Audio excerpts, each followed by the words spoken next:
श्री स्वामी समर्थ. सर्वांना रक्षाबंधनाच्या खूप खूप स्वामीमय शुभेच्छा. बहीण आणि भाऊ हे जगातील सर्वात सुंदर आणि पवित्र असं नातं आहे. बघा, जेव्हा बहीण लहान असते किंवा भाऊ लहान असतो आणि आपली एकमेकांशी जेव्हा वाद होतात, भांडणं होतात, एकमेकांशी आपण रुसतो, रागवतो आणि या रक्षाबंधनाच्या दिवशी हे सगळे राग रुसवे आपण दूर करून आपण एकत्र येत असतो. बघा, हे नातंच असं आहे, अगदी लहानच नाही, आपण मोठं झाल्यावरही कोणत्या ना कोणत्या गोष्टीवरून एकमेकांशी भांडतच असतो बघा. पण रक्षाबंधन आलं की आपण परत एकत्र येत असतो. हे नातंच खूप पवित्र आहे आणि खूप वेगळं आहे. तर अशा या नात्यात जेव्हा बहीण भावाच्या हातावर राखी बांधते किंवा भाऊ त्यावेळेस बहिणीला गिफ्ट देत असतो, तर ते गिफ्ट जे आहे, ती वस्तू जी आहे, ती भेट जी आहे, ती खूप अनमोल असते बघा. आणि आपल्याला एक उत्सुकता लागलेली असते की भाऊ आता आपल्यासाठी काय आणणार आहे, किंवा तो किती पैसे देतो किंवा काय देतो याला महत्त्व नसून त्याच्यातील ते प्रेम किती आहे त्याला महत्त्व आहे बघा. ज्यावेळेस बहिणीवर कोणतेही संकट आलं तर भाऊ तिच्या पाठीमागे खंबीरपणे उभा असतो, आणि भावावरही काही आपत्ती आली तर बहिणी त्याच्या पाठीमागे खंबीर अशी ढाल बनून उभी असते. कारण हे नातंच खूप सुंदर आहे. आणि ज्यावेळेस आता आपण आपल्या भावाचं रक्षाबंधनच्या दिवशी औक्षण करणार आहोत, त्याच दिवशी आपण आपल्या भावाच्या दीर्घायुष्यासाठी एक उपाय करायचा आहे बघा. हा उपाय खूप सुंदर आणि सोपा आहे.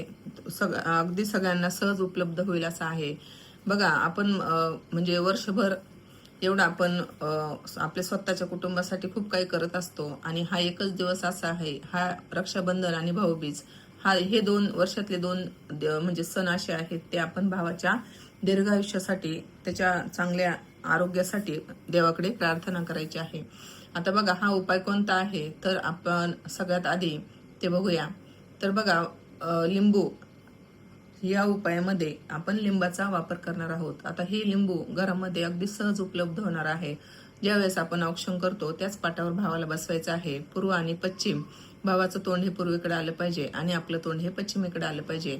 आता काय करायचंय, आपण आसन घ्यायचं एक, आणि भावाला पाठ बसायला द्यायचा आहे, आणि आपल्या हातामध्ये लिंबू घ्यायचंय, आणि भावाच्या डोक्यावरून म्हणजे घड्याळाचा काटा ज्या दिशेने फिरतो त्या दिशेने हे लिंबू 5, 7 किंवा 11 वेळा उतरवायचं आहे. म्हणजे गोल असं फिरवायचं आहे, जशी आपण नजर काढतो त्या पद्धतीने. आणि हे करताना आपण श्री स्वामी समर्थ महाराजांचा मंत्र म्हणायचा आहे, आणि माझ्या भावाला दीर्घायुष्य लाभो, माझ्या भावाला सुख, समृद्धी, आरोग्य आणि त्याच्या आयुष्यात जे काही संकट आहेत ते दूर होत असं बोलायचं आहे बघा. या लिंबामध्ये खूप म्हणजे अशी निगेटिव्ह एनर्जी शोषून घ्यायची पॉवर असते बघा. आता आपण काही काही लोक दरवाजाला लिंबू मिरची बांधतात बघा. कशासाठी बांधतात ते? कारण आपल्या घरामधली जी काही निगेटिव्हिटी आहे ती दूर होण्यासाठी बांधत असतात. तसंच हे लिंबू आहे, आपल्या भावावर जे काही वाईट नजर आहे, जी काही त्याच्यामध्ये निगेटिव्हिटी आहे, ती या लिंबामध्ये सामावून, असं त्याला बोलायचं आहे की जी काही निगेटिव्हिटी आहे ती या लिंबामध्ये सामावून जावी. आणि आपण ज्या वेळेस नजर उतरवलेली आहे, आता समजा तुम्ही 5 वेळा, 7 वेळा किंवा 11 वेळा, तर ते लिंबू, आपण नजर उतरवलेले लिंबू कोणालाही घरामध्ये टच करायचं नाही. तसंच बाहेर जायचंय आणि ते कचरा कुंडी वगैरे कुठं बाहेर असेल तिथे टाकून द्यायचंय, किंवा तुमच्या घराच्या आजूबाजूला कुठं पाणी असेल त्या पाण्यामध्ये, वाहत्या पाण्यामध्ये ते सोडून द्यायचंय. याचा अर्थ असा की आपण जो काही उपाय करत आहोत त्याचा कोणालाही त्रास होता कामा नये, आणि आपण कोणाशी न बोलता घरातून बाहेर पडायचंय, आणि परत येताना कोणाशी बोलायचं नाही. घराच्या बाहेर आल्यावर आपण हातपाय धुवून घरामध्ये यायचं आहे. कारण ज्यावेळेस आपण हे काही उपाय करत असतो त्यावेळेस ज्या वस्तूमध्ये ते उपाय करतो त्याच्यामध्ये ती निगेटिव्हिटी सामावलेली असते, आणि आपल्यामुळे त्याचा कोणालाही त्रास होता कामा नये. असा साधा सोपा उपाय आपण रक्षाबंधनाच्या दिवशी हा करायचा आहे. आता बघा, लिंबाला खूप असं महत्त्व आहे. आपण प्रत्येक हा काही जादू टोना वगैरे याच्यातला भाग नाहीये बघा.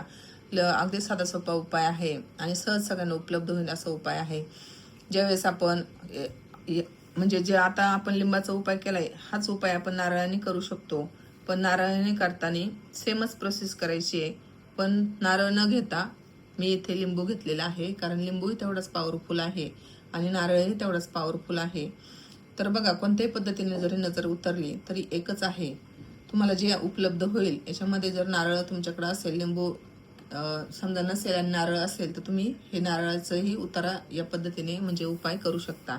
तर असा साधा सोपा उपाय आहे आणि सर्वांनाच उपलब्ध होईल असा उपाय आहे. तर सर्वांनीच आवर्जून करा. बघा, भावाच्या आयुष्यासाठी आपण हा उपाय नक्कीच करू शकतो. याला काही जास्त खर्च वगैरे लागणार नाहीये. आपल्या घरामध्ये सगळ्या वस्तू उपलब्ध आहेत. तर हा उपाय सर्वांनीच आवर्जून करावा आणि आपल्या भावाच्या दीर्घायुष्यासाठी सर्वांनी देवाकडे प्रार्थना करावी. सर्वांना श्री स्वामी समर्थ. या व्हिडिओमध्ये एवढंच.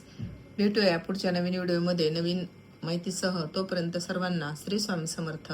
अवधूत चिंतन. श्री गुरुदेव दत्त. पुन्हा एकदा रक्षाबंधनाच्या खूप खूप स्वामीमय शुभेच्छा.